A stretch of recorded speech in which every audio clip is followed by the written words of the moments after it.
class. This is a social science book of 7th class. Book name is Our Harmony. आज हम chapter 1 पढ़ेंगे. Chapter name is environment, components of environment. Components of environment का क्या अर्थ है? पर्यावरण के घटक. पर्यावरण के घटक में क्या चीज़ें आती हैं? हवा, पानी, ये सब चीज़ें आती हैं जो क्या है हमारे जीवन जीने के लिए बहुत ही आवश्यक हैं. Chapter in A nutshell: environment पर्यावरण, नेचुरल एनवायरनमेंट प्राकृतिक पर्यावरण, इकोसिस्टम हमारा पारिस्थितिक तंत्र, ह्यूमन एनवायरनमेंट मानव पर्यावरण. Now start a chapter. The earth is the home of human beings. Earth क्या है? हमारा घर है. एंड अदर लिविंग ऑर्गेनिज्म, और जो लिविंग ऑर्गेनिज्म जो छोटे जीव हैं उनका भी घर है. This is possible due to the presence of favourable living condition. और ये क्यों कैसे पॉसिबल है? क्योंकि हमारे जो पृथ्वी पे क्या है? जीवन है, फेवरेबल लिविंग कंडीशन है, पानी है, हवा है जिसमें हम सांस लेते हैं, पानी को हम पीते हैं, विच मेकअप देयर एनवायरनमेंट. और इसी से क्या होता है? हमारा एनवायरनमेंट बढ़ता है. Now start a chapter environment. हमारा फर्स्ट टॉपिक है एनवायरनमेंट, पर्यावरण. पर्यावरण क्या है? The term environment refers to the surrounding और condition within which a person, animal और ए प्लांट एग्जिस्ट. हमारा एनवायरनमेंट किसको रेफर करता है? जो हम अपने चारों ओर देखते हैं. क्या देखते हैं हम चारों ओर? पर्सन्स, एनिमल्स, प्लांट, ये सब चीज़ें हम देखते हैं. It is a combination of natural and human made phenomena. ये किस चीज़ का कॉम्बिनेशन है? नेचुरल और ह्यूमन मेड. नेचुरल में प्राकृतिक और ह्यूमन मेड मानव द्वारा निर्मित. मानव द्वारा निर्मित क्या चीज़ें होती हैं?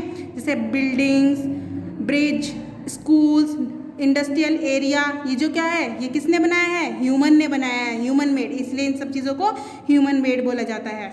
Natural environment means both biotic and abiotic condition existing on earth. Natural environment का क्या मतलब है? बायोटिक जैविक, एबायोटिक अजैविक कंडीशन को ये हमारी अर्थ पर पूरा करते हैं. Human environment refers to activities, creation and interaction among different human beings. और ह्यूमन एनवायरनमेंट में क्या चीज़ें आती हैं? एक्टिविटीज़. जो क्या करता है? ह्यूमन एक्टिविटीज़ करता रहता है, नई नई चीज़ों को क्रिएट करता रहता है. इंटरेक्शन, लोगों से क्या करता है? इंटरेक्शन करता है. और हमारी पृथ्वी पे सिर्फ ह्यूमन ही ऐसे हैं, मनुष्य ही ऐसे हैं जो क्या कर सकते हैं? एक दूसरे से बात कर सकते हैं. क्या कभी तुमने पशु पक्षियों को, जानवरों को बात करते हुए देखा है? नहीं. The natural elements such as mountains. अब देखो नेचुरल एलिमेंट्स कौन से होते हैं? Mountains, river, vegetation, animal etcetera are created by nature. ये किसने क्रिएट किए हैं? नेचर ने क्रिएट किए हैं. इसको किसी भी इंसान ने नहीं बनाया, किसी भी मनुष्य ने नहीं बनाया. This is called natural environment. यही क्या है? नेचुरल एनवायरनमेंट है. It includes the biotic and abiotic component. और इसमें क्या क्या इंक्लूड होता है? बायोटिक और एबायोटिक. ये मैंने अभी चैप्टर में हम इन चीज़ों को, बायोटिक को और एबायोटिक को एक्सप्लेन करेंगे briefly. The human made elements. अब देखो ह्यूमन मेड एलिमेंट्स कौन से हो गए? एग्रीकल्चर, सिंचाई, इंडस्ट्री, सेटलमेंट, जहाँ पर हमारे घर हैं. ये सेटलमेंट होता है कि कौन सी चीज़ कहाँ पर होगी, कहाँ पर सड़क होगी, कहाँ पर घर बनाए जाएंगे. मीन्स ऑफ ट्रांसपोर्ट, जिनसे क्या करते हैं हम इधर से उधर जाते हैं. कार, बस, वैन, ये सब हमारे ट्रांसपोर्ट होते हैं. Created by human beings. ये किसने क्रिएट किया है? ह्यूमन बींग्स ने. There it is called human made environment. यही क्या है? ह्यूमन मेड एनवायरनमेंट है. Human beings develop this feature to live comfortably in their environment. और ह्यूमन बींग्स इन सब चीज़ों को क्यों डेवलप करते हैं? ताकि वो कंफर्टेबल होकर हमारे इस पर्यावरण में जी सकें. The two types of environment interact with one another. Two types के एनवायरनमेंट क्या करते हैं? एक दूसरे से इंटरेक्ट करते हैं. They change in course of time from place to place. और ये क्या होते हैं? समय समय पर बदलते रहते हैं. Due to natural process and human activities. और जैसे नेचुरल प्रोसेस मतलब नेचुरल तरीके से भी बदलते हैं, चेंज होते रहते हैं. और ह्यूमन भी क्या करते हैं? चेंज कर सकते हैं. ह्यूमन कैसे चेंज करते हैं? जैसे हमारी सड़क टूट गई तो हमने नई सड़क बना दी. हमारी कोई बिल्डिंग डैमेज हो गई तो हमने उस बिल्डिंग को दोबारा रिपेयर कर दिया. हमारा अगर स्कूल डैमेज हो गया, कुछ स्कूल की कोई चीज़ टूट गई तो हमने क्या कर दिया? उसको दोबारा से रिपेयर कर दिया. तो ये क्या होता है? चेंजेस. इनको चेंजेस बोला जाता है. Natural environment. नेक्स्ट टॉपिक है हमारा नेचुरल एनवायरनमेंट. इसमें हम नेचुरल चीज़ों के बारे में बात करेंगे. Natural environment of organism consist of those element that are provided by nature. ये कौन से ऑर्गेनिज्म हैं जो हमें नेचर ने प्रोवाइड किए हैं। The natural environment is made up of two kinds of component. Natural environment में दो तरह के कंपोनेंट्स होते हैं, बायोटिक जैविक एंड अबायोटिक कंपोनेंट अजैविक।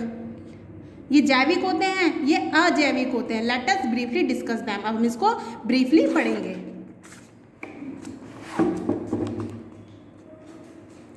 Biotic components. The biotic components comprises living beings like microorganism. Micro माने छोटे छोटे, बहुत ही छोटे, जो कभी कभी हमें नंगी आंखों से भी नहीं दिखाई देते, ऐसे जीव हैं, प्लांट्स हैं, एनिमल्स हैं, इंक्लूडिंग मैन। और इसमें क्या इंक्लूड है, मनुष्य भी इंक्लूड है, मानव भी इंक्लूड है। This is also known as living और बायोलॉजिकल एनवायरनमेंट। और ये क्या है, लिविंग और लिविंग माने जिसमें सांस होती है, जान होती है, जो एक दूसरे इधर से उधर जा सकते हैं। बायोलॉजिकल एनवायरनमेंट, इनको क्या बोला जाता है, बायोलॉजिकल एनवायरनमेंट। जैसे आम का पेड़ है, वो अपने ही जैसे एक छोटे आम के पेड़ को जन्म देता है। मनुष्य है, वो अपने ही जैसे मनुष्य को जन्म देता है। तो ये क्या होती है, बायोलॉजिकल एनवायरनमेंट इसको बोला जाता है। Biotic components. The biotic components comprises the inorganic और नॉन लिविंग थिंग्स। ये क्या होती हैं, बायोटिक एबायोटिक हमारी नॉन लिविंग थिंग्स होती हैं, जो क्या होती हैं, सांस नहीं ले सकती। Based on the physical state and characteristic they are divided into. ये किस पे, हमारे फिजिकल स्टेट पर निर्भर करती है। अब इसमें क्या क्या चीज़ें आती हैं, लिथोस्फेयर, एटमॉस्फेयर, बायोस्फेयर, हाइड्रोस्फेयर, ये सब चीज़ें इसमें आती हैं। चलिए तो हम अब स्टार्ट करते हैं।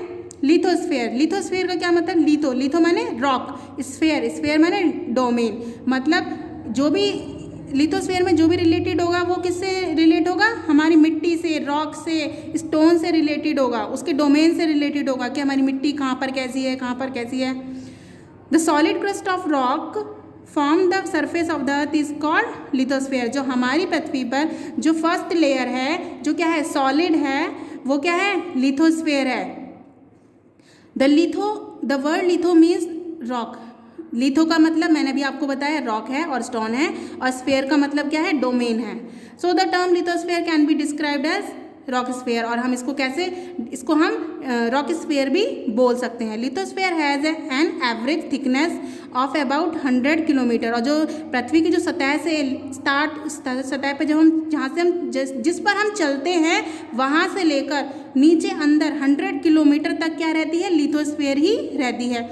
इट इज़ इरेगुलर, लेकिन ये क्या है, इरेगुलर है, शेप की है, कहीं पर कैसी है, कहीं पर कैसी है। जैसे हमने क्या पढ़ी हुई है, ब्लैक सॉइल, रेड सॉइल, ठीक है, ये हमने पढ़ी हुई है। अलग अलग जगहों पे अलग अलग सॉइल होती है। And not smooth like a table top. और ये क्या होती है, बिल्कुल स्मूथ नहीं होती, कहीं पर कैसी, कहीं पर पत्थर आ जाएंगे, कहीं पर चिकनी मिट्टी आ जाएगी, इस तरह की होती है। It includes the various landform such as. अब क्या होते हैं इसमें, कहीं कहीं पर क्या क्या इंक्लूड हैं लैंडफॉर्म पे, माउंटेन्स, प्लेन्स, प्लेटू, वैली, ये सब इंक्लूड हैं। The part of the ocean floor is also uneven. Ocean माने महासागर का जो तल है, वहाँ पर भी क्या है, अनइवन है। And not smooth surface. Smooth मतलब मुलायम नहीं होता, स्मूथ मतलब चलने वाला जो बिल्कुल रास्ता है, बिल्कुल प्लेन नहीं है। Lithosphere provides mineral. हमारी जो लिथोस्फेयर है, जो हमारी मिट्टी है, जो हमारी ज़मीन है, वो हमें क्या देती है, मिनरल वेल्थ देती है, खनिज है इसमें। फॉरेस्ट जंगल है, ग्रासलैंड घास के मैदान है, एग्रीकल्चर जिसपे हमारे गेहूँ, चावल, दालें, एग्रीकल्चर लैंड है हमारे पास। And land for human settlement. और लैंड फॉर ह्यूमन सेटलमेंट का क्या मतलब होता है, जिस जगह पर हमारे पार्क, स्कूल, हमारा खुद का घर बना होता है, तो उसको क्या बोलते हैं, ह्यूमन सेटलमेंट बोलते हैं। अब देखो, नट्स एंड बोल्ट्स में सबसे इंपॉर्टेंट बात दी हुई है हमारी, earth day celebrated world wide on 22 April every year to spread awareness about the environment. 22 April को हमारे पूरे देश, हमारे पूरे वर्ल्ड में अर्थ डे मनाया जाता है। हाइड्रोस्फेयर। अब हम हाइड्रो जब भी हमारे पास हाइड्रो वर्ड आएगा, तो वो किससे रिलेटेड होगा, वो वाटर से रिलेटेड होगा। तो हाइड्रो किससे रिलेटेड है, वाटर से। तो अब हम इस टॉपिक में किसकी बात करेंगे, वाटर की बात करेंगे कि हमारी पृथ्वी पर कितना पानी है, कहाँ कहाँ पर कैसा कैसा पानी है, हम इन सब चीज़ों की बात करेंगे। The hydrosphere is the part of the earth. Hydrosphere क्या है, हमारी अर्थ का पार्ट है, सरफेस कवर्ड बाय वाटर। और किसने कवर किया हुआ है, वाटर ने। The water on earth found in ocean. अब देखो हमारी पृथ्वी पर जो पानी है वो किस किस रूप में है, ओशियन में, सी में, रिवर में, लेक में एंड स्ट्रीम में है etcetera, and in the form of ice and snow, और किस किस फॉर्म में, आइस और स्नो में, जैसे हमारे glacier together make the hydrosphere. ये किससे बने हुए हैं, किससे, क्या बोला जाता है इन्हें, हाइड्रोस्फेयर बोला जाता है। It occupies a major part of the earth, और इसने हमारे पृथ्वी का बहुत ही मेजर पार्ट, बहुत ही ज़्यादा बड़ा पार्ट लिया हुआ है। माइनर पार्ट कौन सा है, हमारा माइनर पार्ट लैंड का है, और मेजर पार्ट किसका है, वाटर का है। Has an importance of its आउन, और ये क्या है, हमारे लिए बहुत ही इंपॉर्टेंट है। More than 70% of earth surface is covered by water. मैंने आपको पहले ही बताया था कि 70% क्या है हमारी पृथ्वी पर, पानी है, और 30% क्या है, लैंड है। We can not imagine life on earth without water, और हम इमेजिन नहीं कर सकते कि हाँ बिना पानी के हम नहीं जी सकते, हमारी कोई लाइफ नहीं है। Water is essential for all living organism, और वाटर जो है सभी लिविंग ऑर्गेनिज्म के लिए बहुत ही ज़्यादा एसेंशियल, महत्वपूर्ण है, ज़रूरी है। नेक्स्ट टॉपिक है हमारा एटमॉस्फेयर। एटमॉस्फेयर का मतलब होता है पर्यावरण। The earth is a unique planet, अर्थ क्या है, एक यूनिक प्लैनेट है। Its capacity to support life makes it different from all other planets, और ये क्या है, ये क्यों दूसरे प्लैनेट से यूनिक है, क्योंकि इस पर क्या है, लाइफ है, ये इसलिए सभी दूसरे प्लैनेट से अलग है। The earth is surrounded by an envelope, हमारी जो पृथ्वी है ये एक एनवेलप की तरह है, जो चारों तरफ से क्या है, एयर ने क्या है, चारों तरफ क्या है, एयर है, और बीच में क्या है, हमारी पृथ्वी है, विच इज़ कॉल्ड एटमॉस्फेयर। इसी को क्या बोला जाता है, एटमॉस्फेयर बोला जाता है। The atmosphere extend to about 1000 kilometer, पृथ्वी पर जिस तल पर हम रहते हैं वहाँ से ऊपर की तरफ, अबव की तरफ 1000 किलोमीटर तक क्या है, हमारा एटमॉस्फेयर, हमारी एयर है जिसमें हम सांस लेते हैं। From the surface of the earth, the layer of air which surround the earth is a mix of gases. अब देखो हमारी जो अर्थ है, जिसमें अर्थ में चारों तरफ क्या है, एटमॉस्फेयर है, लेकिन जो लेयर ऑफ एयर है, जो हवा की जो लेयर्स बनी हुई हैं, उसमें क्या है, बहुत सारी गैसेस भी मिक्स हैं। विच चेंज विद एल्टीट्यूड, जो क्या होती है, एल्टीट्यूड के अकॉर्डिंग थोड़ी थोड़ी दूरी पर, ऊपर की तरफ थोड़ी थोड़ी दूरी पर क्या होती है, चेंज होती रहती हैं। The gravity of earth holds the atmosphere, और जो हमारी पृथ्वी की ग्रेविटी, गुरुत्वाकर्षण है, वो क्या है, हमारे एटमॉस्फेयर को होल्ड किए हुए है, पकड़े हुए है। The atmosphere also has dust and water vapour, और हमारे इस एटमॉस्फेयर में डस्ट और वाटर वेपर है। जैसे हम कभी अपनी बाहर गाड़ियाँ खड़ी कर देते हैं तो हम देखते हैं कि उसमें क्या आ जाती है, धूल आ जाती है। कभी कभी हम उस पर कभी हम सुबह उठ के देखते हैं तो कुछ कुछ पानी की बूंदें, उनको क्या बोला जाता है, वाटर वेपर, ओस की बूंदें बोला जाता है, वो सब दिखाई देता है हमें। Changes in the atmosphere affect weather and climate, और हमारा क्या होता है, जो एटमॉस्फेयर है वो क्या होता है, चेंज होता रहता है, कभी गर्मी, कभी सर्दी, कभी बारिश, इस तरह का एटमॉस्फेयर है। The atmosphere also work as a shield of the earth to protect it from, और हमारे एटमॉस्फेयर में क्या है, एक शील्ड है जो हमें, हमारी अर्थ को क्या करती है, प्रोटेक्ट करती है, it from the harmful rays. Harmful rays कौन सी होती है, वॉयलेट रेज जो होती है, जो हमें सन हमें देता है, पराबैंगनी किरणें जिन्हें हमें बोला जाता है, जो हमारी स्किन के लिए बहुत ही हानिकारक होता है, हार्मफुल होता है, जिससे हमें क्या हो जाती है, स्किन कैंसर हो सकता है। वो क्या करती है, हमारी अर्थ ऐसी शील्ड बनाए हुए हैं जो हार्मफुल रेजेस को हमारी पृथ्वी पर आने से रोकती हैं। स्क्रॉचिंग हीट ऑफ द सन, क्या करता है, सन इस गर्मी को हमारे पास भेजता है, जिसको वो रोकती है। नेक्स्ट टॉपिक है हमारा biosphere. The three sphere, biosphere में हमारा क्या क्या इंक्लूड होता है, देखो, लिथोस्फीयर, हाइड्रोस्फीयर, एटमॉस्फेयर, ये तीनों स्फीयर्स को हमारे इंक्लूड किए हुए हैं। Meet to form a narrow zone of interaction, और ये कहाँ पर मिलते हैं, एक नैरो जोन, मतलब तीनों एक जगह पे मिलते हैं, जहाँ पे पानी भी होगा, मिट्टी भी होगी, एनवायरनमेंट, वातावरण भी होगा, तो इस चीज़ को क्या बोला जाता है, बायोस्फीयर बोला जाता है। Biosphere which supports life, biosphere क्या है, हमारी लाइफ को सपोर्ट करती है। Therefore it includes the biotic and abiotic elements, और इसमें दोनों ही चीज़ें इंक्लूड होती हैं, बायोटिक और abiotic elements. Biosphere is a unique component of the earth, ये क्या है, एक यूनिक कंपोनेंट है। Outside the limit of biosphere no life is possible. Biosphere के बिना हमारी कोई लाइफ पॉसिबल नहीं है। Biosphere is a beautiful part of the earth. Biosphere क्या है? एक ब्यूटीफुल पार्ट है हमारी अर्थ का, which consist of a great variety of flora and fauna, जिसमें क्या है? जीव जंतु और वनस्पति आते हैं, दोनों इंक्लूड होते हैं। Other planets do not have biosphere, और किसी भी प्लैनेट पे बायोस्फीयर नहीं है। Each organism in the biosphere has certain limiting condition for its growth and survival. Her organism के लिए बायोस्फीयर में क्या करना? ग्रोथ करना और सर्वाइवल करना बहुत ज़्यादा ज़रूरी है, कंडीशन है इसकी, लिमिटेड कंडीशन है। The types of plants and animals found in the particular region, कुछ कुछ जो पौधे होते हैं जो क्या होते हैं, जैसे हमारे यहाँ पर क्या होते हैं? सेब के पेड़ नहीं होते। सेब के पेड़ कहाँ होते हैं? कश्मीर में होते हैं। कुछ एनिमल्स हैं जैसे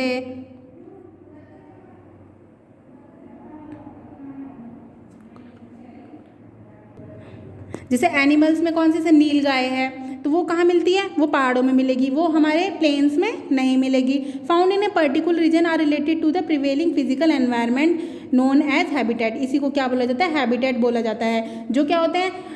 हर जगह पे हर चीज़ नहीं मिलती, ठीक है? ना प्लांट्स मिलेंगे ना एनिमल्स मिलेंगे।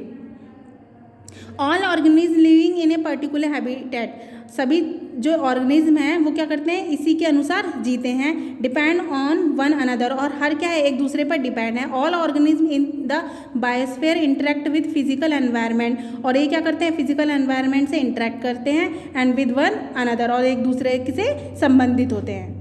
अब हम पढ़ेंगे इकोसिस्टम। इकोसिस्टम क्या होता है? हमारा पारिस्थितिक तंत्र। It is a system formed by the interaction of all living organism with each other and with the physical and chemical factor of the environment in which they live। हमारी जो पारिस्थितिक तंत्र है वो क्या करता है? लिविंग ऑर्गेनिज्म के साथ क्या करता है? इंटरेक्ट करता है विद ईच अदर, उनके साथ, and with the physical and climate factor, और जो हमारा फिजिकल और क्लाइमेट फैक्टर है उसके साथ क्या करता है? हमारा एनवायरनमेंट हमको मतलब जीने के लिए क्या करता है? उसको कंसिस्ट करता है, जिसमें हम सांस ले सकें, जी सकें, अपना जीवन यापन कर सकें। All plant and animals and human being depend on each other, सभी पेड़ पौधे, जानवर और ह्यूमन बींग्स क्या हैं? एक दूसरे पर डिपेंड है। On the immediate surrounding of natural environment, ताकि क्या कर सकें? चारों तरफ इस नेचुरल एनवायरनमेंट के साथ वो जी सकें। There could be different ecosystem in different environment, सबका क्या है? डिफरेंट इकोसिस्टम है और डिफरेंट एनवायरनमेंट है, like desert, mountain, dense forest, grassland, river, ocean and even in ponds. ये सब क्या है? हमारे इकोसिस्टम के पार्ट है। Energy is transferred from one living things to another in the form of various food chain. अब क्या है? एनर्जी जो हमारी क्या करती है? लिविंग ऑर्गेनिज्म को क्या करती है? जीने की लाइफ को एग्जिस्ट करती है, तो वो क्या है? ट्रांसफ़र करती है वन लिविंग थिंग में दूसरे लिविंग थिंग्स में। जैसे क्या है? हमारा जो सन है, सन क्या करता है?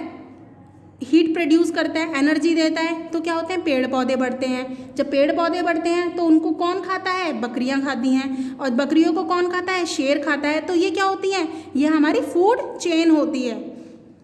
And many different food chain link up to from web, food web, और हमारी यही फूड चेन आगे जाकर क्या बनती है? फूड वेब बनती है। अब देखो हम इस पिक्चर में देखेंगे, पेड़ को किसने खाया? हमारे राइनोसिस ने खाया, जिराफ ने खाया, और जिराफ और राइनोसिस को कौन खा गया? हमारा लॉयन खा गया, ठीक है? अब ये क्या है? ये हमारी फूड वेब है। ग्रास थी, ग्रास को किसने खाया? रैट ने खाया। रैट को किसने खाया? कैट ने खा लिया। कैट को किसने खाया? ये क्या बना हुआ है? ठीक है, नहीं रहता। स्नेक ने, ठीक है? ये रैबिट है, ये शायद रैबिट को किसने खाया? स्नेक ने। स्नेक को किसने खाया? हमारे मॉन्की ने। तो ये क्या है? ये जो फूड वेब चेन है ये चलती रहती है, ठीक है? अब देखो यहाँ पर हम देख सकते हैं प्लांट है, ये हमारा ग्रासहोपर है, ये ग्रासहोपर किसने खाया? ये स्पैरो ने खा लिया। स्पैरो को किसने खाया? ये स्क्वायरल है, इसने खा लिया। और स्क्वायर को किसने खाया? ये हमारा वल्चर है, इसको इसने खा लिया। तो ये हमारी food web chain, food web के अंदर ये आता है। अब है नेक्स्ट पॉइंट हमारा human environment. Human beings are the part of the environment in which they live. Human parts का हमारे एनवायरनमेंट का बहुत बड़ा हिस्सा है, बहुत महत्वपूर्ण पार्ट है जिसमें वो जीते हैं। They are to the extent influenced by the environment, और किसको इन्फेक्ट करते हैं, हमारे एनवायरनमेंट को इफेक्ट करते हैं, प्रभावित करते हैं। They are also able to adopt and modify the environment according to their needs, और क्या करते हैं, हमारे एनवायरनमेंट को अडॉप्ट करते हैं और उसमें कुछ थोड़े बहुत चेंजेस कर देते हैं अपनी ज़रूरत के अनुसार। With scientific and technological advancement, और किसके साथ करते हैं, साइंटिफिक और टेक्नोलॉजिकल एडवांसमेंट के साथ करते हैं। They have succeed in controlling and dominating nature, और ये क्या है, हमारे कंट्रोल और डोमिनेटिंग नेचर के लिए बहुत ज़्यादा ज़रूरी है। The interaction of human beings with the environment is complex in nature, और हमारा जो इंटरेक्शन है वो ह्यूमन बींग्स के साथ, एनवायरनमेंट के साथ, ये क्या है, कॉम्प्लेक्स नेचर है। It varies from place to place from time to time, और ये क्या होते हैं, जगह जगह पर प्लेस टू प्लेस चेंज होते रहते हैं और टाइम टाइम पे ये चेंज होते रहते हैं। ह्यूमन एनवायरनमेंट इंटरेक्शन, अब हमारा जो ह्यूमन एनवायरनमेंट है कैसे इंटरेक्शन करता है, in spite of all the developments, सभी तरह का जो विकास होता है, द फिजिकल एनवायरनमेंट में स्टिल प्रोवाइड्स ह्यूमन बींग, जो क्या होता है, फिजिकल एनवायरनमेंट जो ह्यूमन बींग्स को प्रोवाइड होता है विद देयर मटेरियल नीड्स, और क्या है इसमें, किसके साथ, मटेरियल नीड्स के साथ। द प्राइमरी एक्टिविटीज़, देखो प्राइमरी एक्टिविटीज़ क्या होती हैं, जिसमें farming, fishing, forestry and minings आती हैं। Still provide food from raw material, ये हम इन सब चीज़ों का खाना हमें कहाँ से मिलता है, प्राइमरी एक्टिविटीज़ से मिलता है। Without which advance societies can not survive and progress, और इसके बिना हम क्या नहीं कर सकते, प्रोग्रेस तो सर्वाइव नहीं कर सकते। Human beings and their activities also pose the greatest danger to the environment, और ह्यूमन बींग्स क्या है, बहुत ही ग्रेटेस्ट डेंजर है हमारी एनवायरनमेंट के लिए, क्योंकि क्या करता है, ह्यूमन जीने के लिए क्या कर देता है, पेड़ों को काट देता है, घर बनाने के लिए पेड़ों को काट देता है, ठीक है। तो बहुत सारी चीज़ें हैं जो क्या करता है, हाँ, ह्यूमन बींग्स हमारे एनवायरनमेंट के लिए बहुत ज़्यादा डेंजर है। Right from the dawn of human civilization people have not only used nature of their existing, और हमारे जो मनुष्य हैं वो क्या करते हैं, सिविलाइजेशन को फॉलो करते हैं, राइट करते हैं। People have not only use nature, people nature का यूज़ नहीं करता for their existence and fulfilment of the needs, और क्या करता है, उसका फुलफिलमेंट पूर्ण उपयोग करता है, क्योंकि उसकी क्या है, उसे बहुत ज़्यादा ज़रूरत है। बट आल्सो एक्सप्लॉइटेड, लेकिन क्या करता है, इसका एक्सप्लॉशन भी होता है और मिस यूज़ भी होता है टू द सर्टेन एक्सटेंट कहीं कहीं पर। Thus they have disturb the natural balance of the environment, और क्या करता है, हमें हमारे जो नेचुरल एनवायरनमेंट को नेचुरल बैलेंस को क्या कर देता है, जो ह्यूमन बींग्स है वो क्या कर देते हैं, डिस्टर्ब कर देते हैं, जिससे हमारा एनवायरनमेंट क्या होता है, पॉल्यूटेड हो जाता है। अब हम क्या करेंगे, सभी बच्चे अपनी कॉपी में ये नीड्स टू नो टर्म्स हैं, environment, biotic, abiotic, hydrosphere, atmosphere, ecosystem, इसको सब राइट डाउन करेंगे। अब ये हमारे पास ये मेमोरी है जिसमें हमारा टिक द करेक्ट ऑप्शन है, फिल इन द ब्लैंक्स हैं, state whether the following statement are true and false. सही बच्चे इनको पढ़ेंगे और बुक में से पीछे से फिल करेंगे।